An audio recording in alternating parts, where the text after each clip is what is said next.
7장 1절부터 13절까지입니다. 로마서 7장 1절에서 13절까지입니다.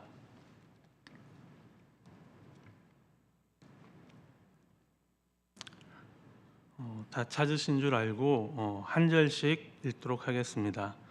형제들아, 내가 법 아는 자들에게 말하노니 너희는 그 법이 사람이 살 동안만 그를 주관하는 줄 알지 못하느냐. 남편 있는 여인이 그 남편 생전에는 법으로 그에게 매인 바 되나 만일 그 남편이 죽으면 남편의 법에서 벗어나느니라. 그러므로 만일 그 남편 생전에 다른 남자에게 가면 음녀라. 그러나 만일 남편이 죽으면 그 법에서 자유롭게 되나니 다른 남자에게 갈지라도 음녀가 되지 아니하느니라. 그러므로 내 형제들아, 너희도 그리스도의 몸으로 말미암아 율법에 대하여 죽임을 당하였으니 이는 다른 이 곧 죽은 자 가운데서 살아나신 이에게 가서 우리가 하나님을 위하여 열매를 맺게 하려 함이라. 우리가 육신에 있을 때에는 율법으로 말미암는 죄의 정욕이 우리 지체 중에 역사하여 우리로 사망을 위하여 열매를 맺게 하였더니 이제는 우리가 얽매였던 것에 대하여 죽었으므로 율법에서 벗어났으니 이러므로 우리가 영의 새로운 것으로 섬길 것이요 율법 조문에 묶인 것으로 아니할지니라. 그런즉 우리가 무슨 말을 하리요? 율법이 죄냐? 그럴 수 없느니라. 율법으로 말미암지 않고는 내가 죄를 알지 못하였으니 곧 율법이 탐내지 말라 하지 아니하였더라면 내가 탐심을 알지 못하였으리라. 그러나 죄가 기회를 타서 계명으로 내 속에서 온갖 탐심을 이루었나니 이는 율법이 없으면 죄가 죽은 것임이라. 전에 율법을 깨닫지 못했을 때에는 내가 살았더니 계명이 이름에 죄는 살아나고 나는 죽었도다. 그 계명이 내게 대하여 도리어 사망에 이르게 하는 것이 되었도다. 죄가 기회를 타서 계명으로 말미암아 나를 속이고 그것으로 나를 죽였는지라.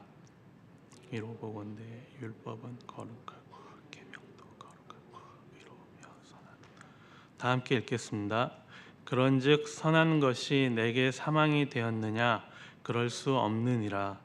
오직 죄가 죄로 드러나기 위하여 선한 그것으로 말미암아 나를 죽게 만들었으니 이는 계명으로 말미암아 죄로 심히 죄되게 하려 함이라. 아멘.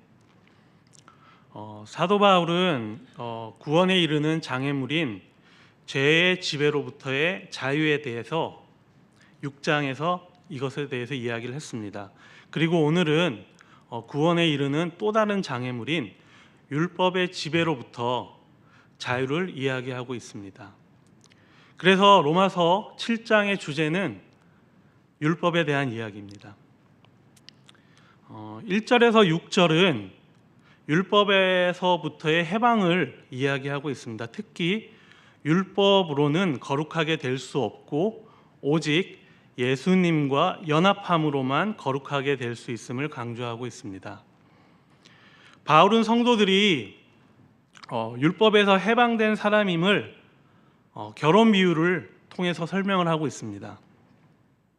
율법의 일반적인 원리는 율법은 사람이 살아있는 동안에만 그 사람에게 영향을 준다, 그 사람을 주관한다는 것입니다. 그것이 우리가 이 세상에 있는 법과 저희들이 세상 속에서 살고 있는 법과 똑같은 이야기를 하고 있는 것입니다. 모든 법적인 권리와 책임은 사람이 살아있는 동안에만 적용이 됩니다. 사람이 죽으면 이 모든 법과의 관계는 끝이 납니다.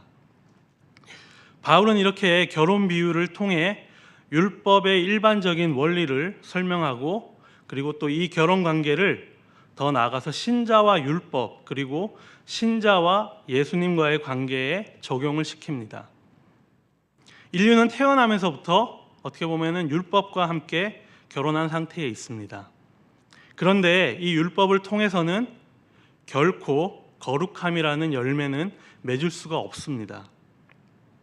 그럼 어떻게 이 율법과의 관계를 청산할 수 있을까요? 방법은 하나입니다.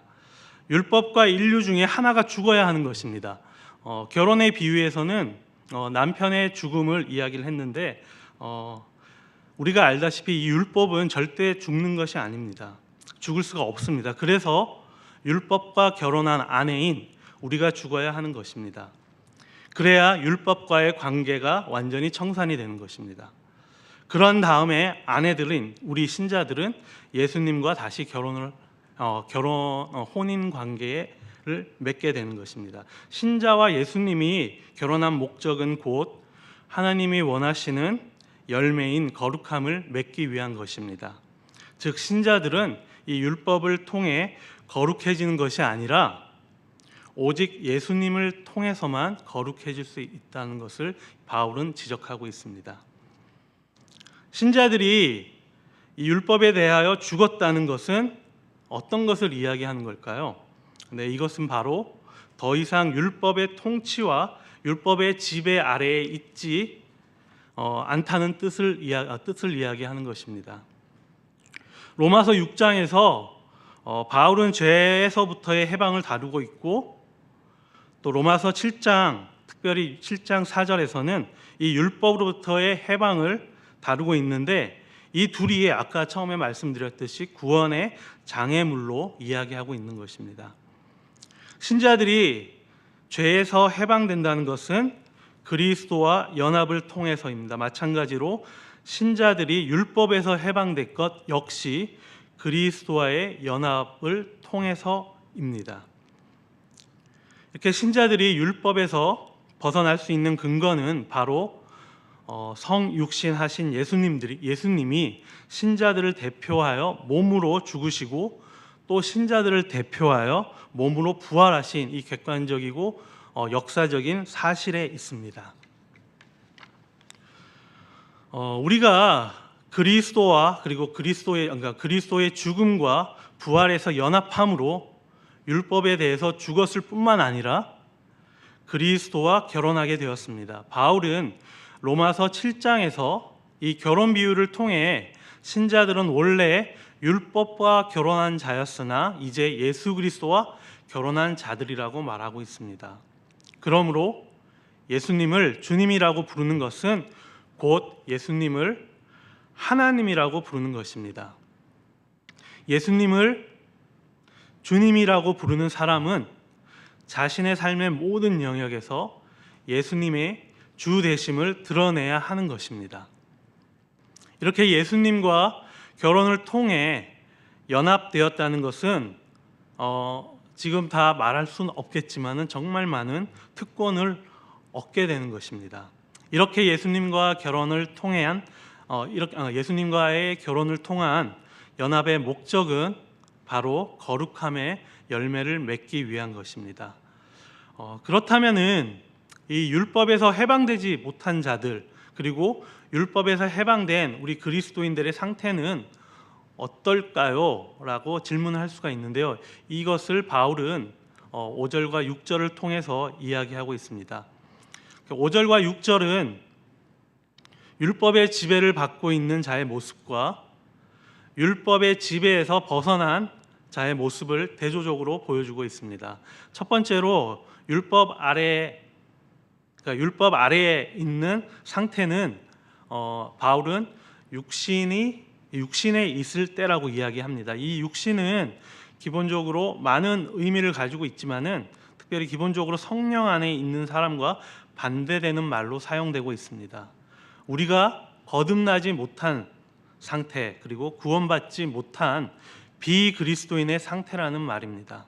즉 육신이라는 말은 성령 아래에 있지 않고 적극적으로 율법 아래에 있는 상태를 가리키는 말입니다.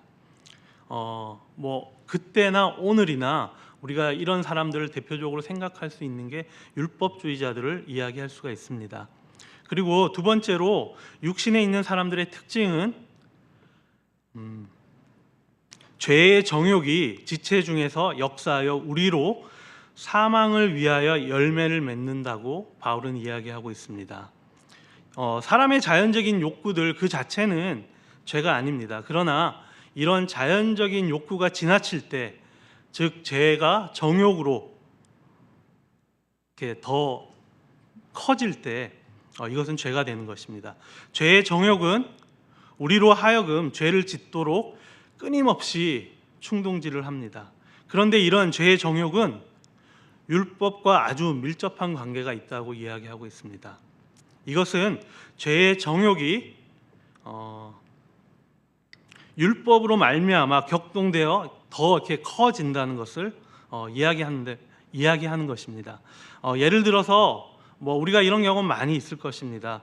어떤 것을 두고 이것을 건들지 마라, 아니면은 이것을 쳐다보지도 마라, 만져보지도 말라고 할 때 저희들은 어떻게 청개구리의 심보가 생겨서 그런지 모르겠지만은 더 하지 말라는 것을 더 하고 싶은 그런 마음들이 생기는 것을 우리는 많이 경험해 보았을 것입니다.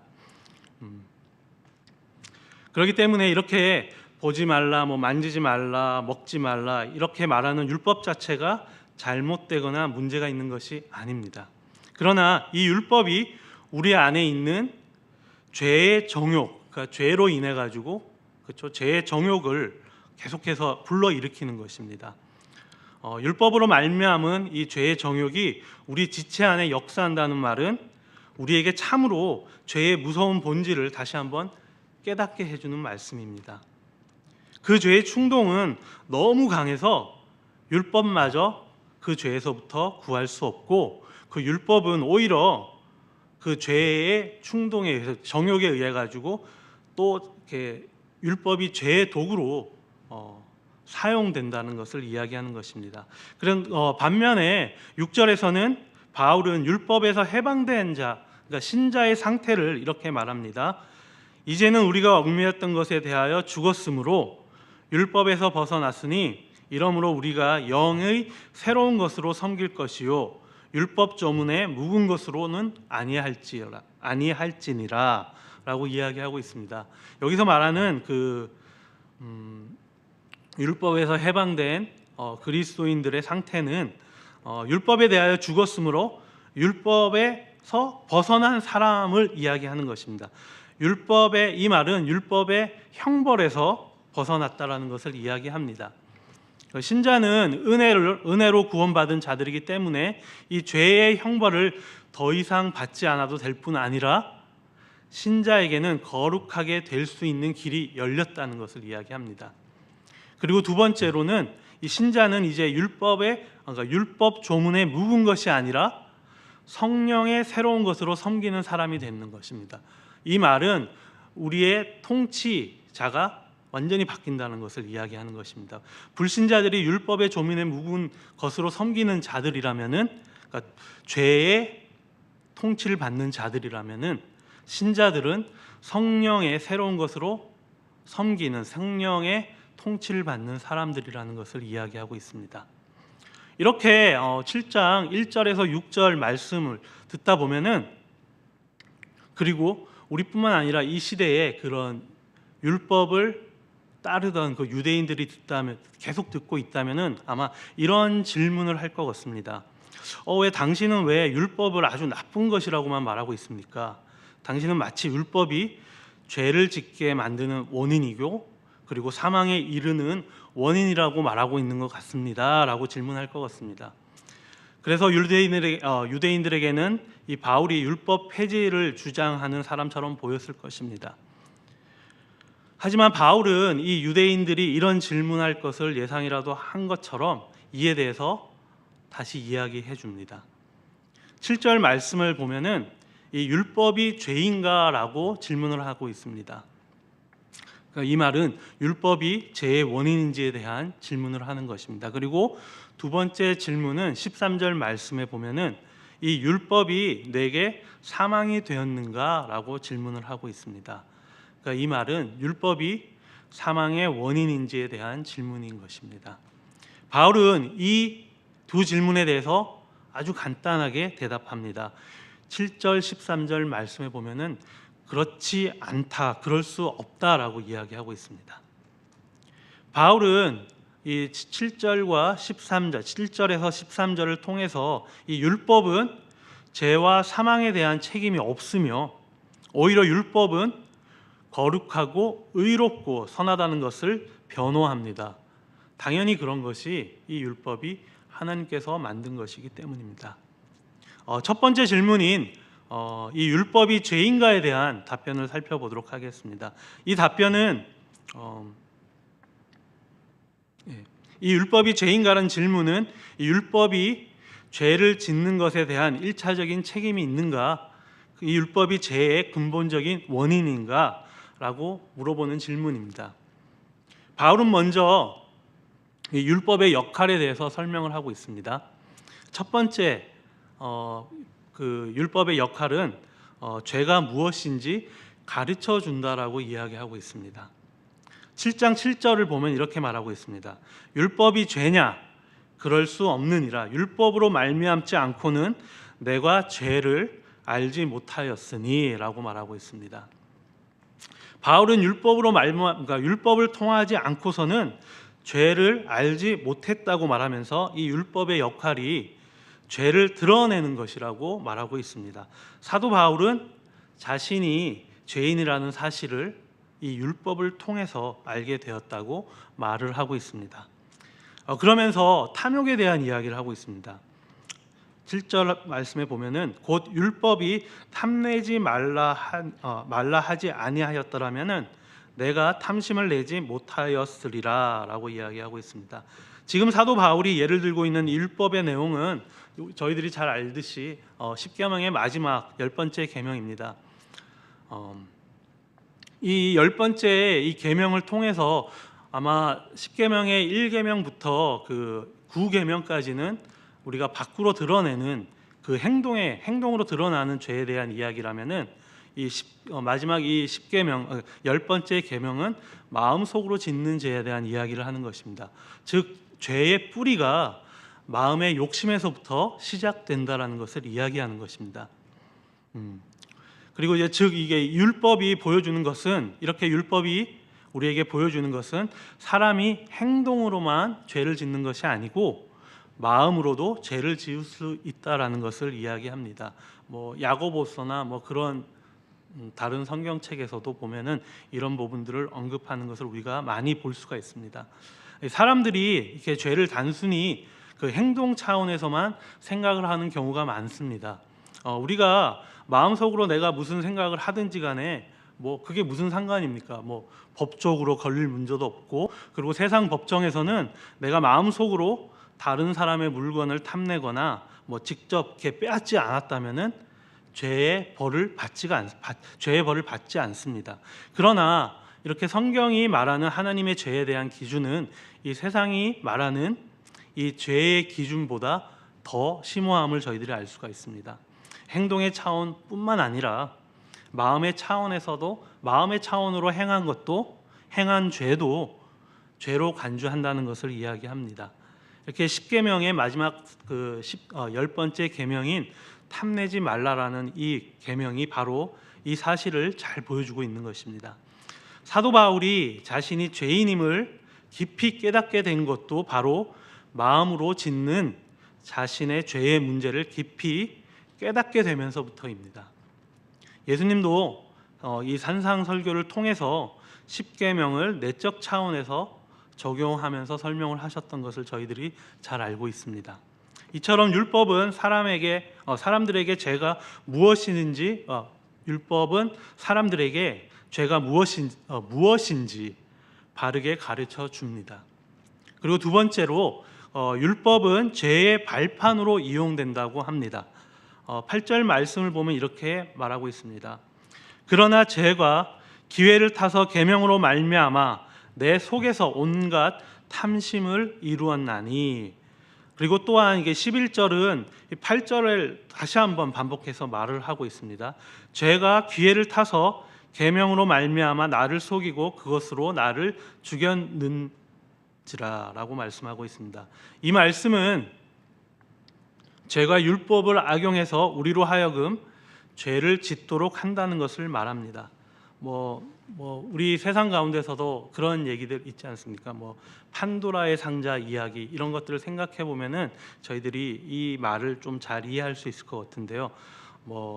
이 판도라의 상자를 열면은 무슨 일이 생길 것이다라고 이야기를 하면은 사람들은 오히려 더 열어보고 싶은 충동이 생긴다는 것입니다. 뭐 우리가 잘 아는 그 에덴 동산의 선악과 사건이나 그리고 이제 롯의 아내가 그 소돔이 이제 불타는 소돔이 궁금해가지고 그 뒤를 돌아보았던 그 순간들을 생각해 보면은 이 말이 조금 더 이해가 되지 않을까 생각을 합니다.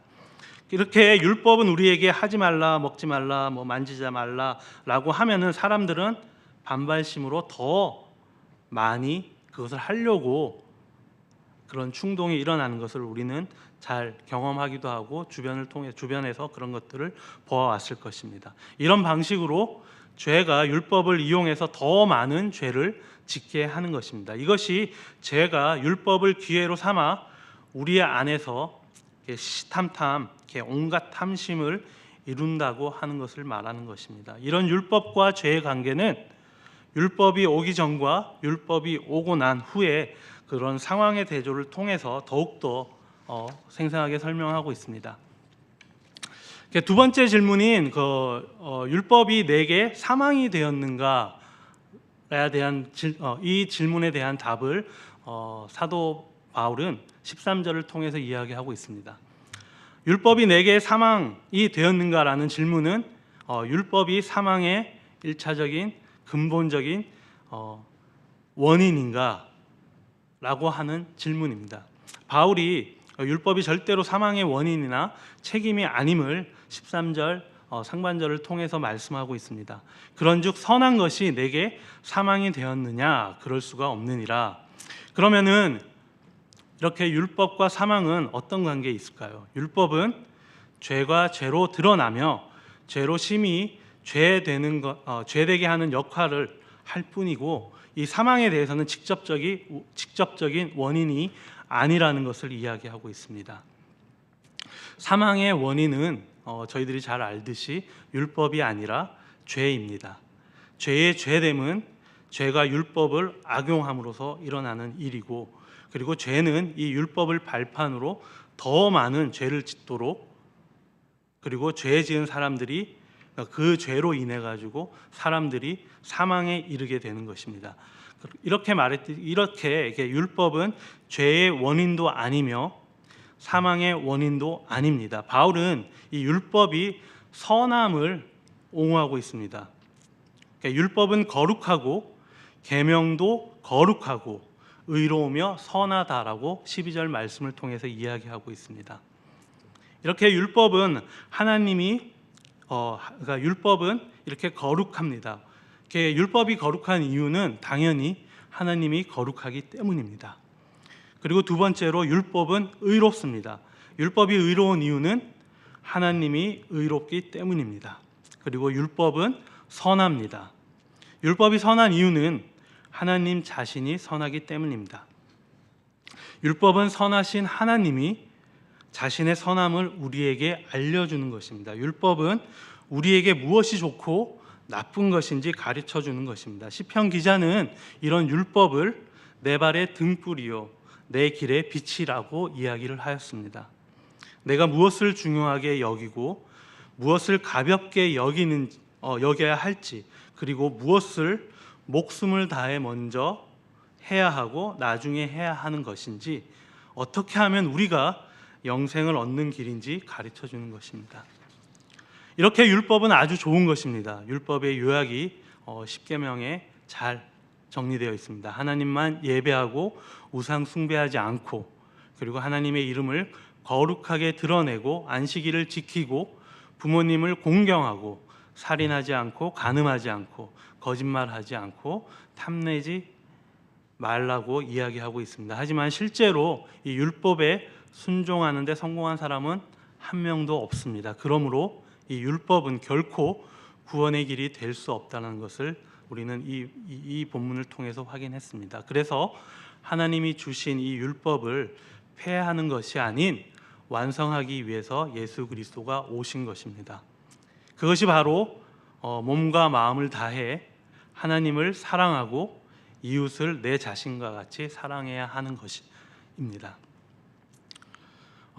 우리가 과거에 죄의 지배를 받아 죄의 종로로 타던 그 비그리스도인들이 의롭다 하심을 받고 그리고 죄와 율법의 통치 영역에서 성령의 통치 영역으로 옮겨가게 되었습니다.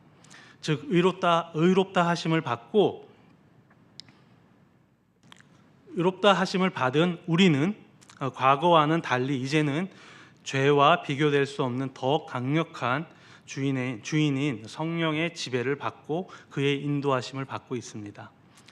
우리는 분명히 이 성령의 통치 영역에 있는 그리스도인 신자들입니다. 우리의 삶이 여전히 율법의 굴레 안에 머물고 있는지 오늘 말씀을 통해서 점검하는 하루가 되길 소망합니다. 제 두 가지 기도 제목을 놓고 함께 기도하겠습니다. 첫 번째로는 세상을 바라보고 의무적인 삶을 사는 것이 아니라 무슨 일이든지 죽게 하듯이 기쁨으로 감당할 수 있도록 저희들의 삶이 그런 삶이 될 수 있도록 함께 기도하겠습니다. 그리고 두 번째로는 하나님께서 법을 우리에게 주신 이유는 우리의 자유를 제한하고 우리를 가두어 두려는 것이 아니라 우리의 유익을 위하여 하나님과의 관계를 돈독하게 하려는 뜻이 있다는 것을 우리가 이 말씀을 통해서 확인했습니다. 하나님이 주신 거룩하고 의로우며 선한 율법을 알고 행하여 생명의 길을 걸을 수 있도록 저희들 한 목소리로 기도하도록 하겠습니다. 다 함께 기도하시겠습니다.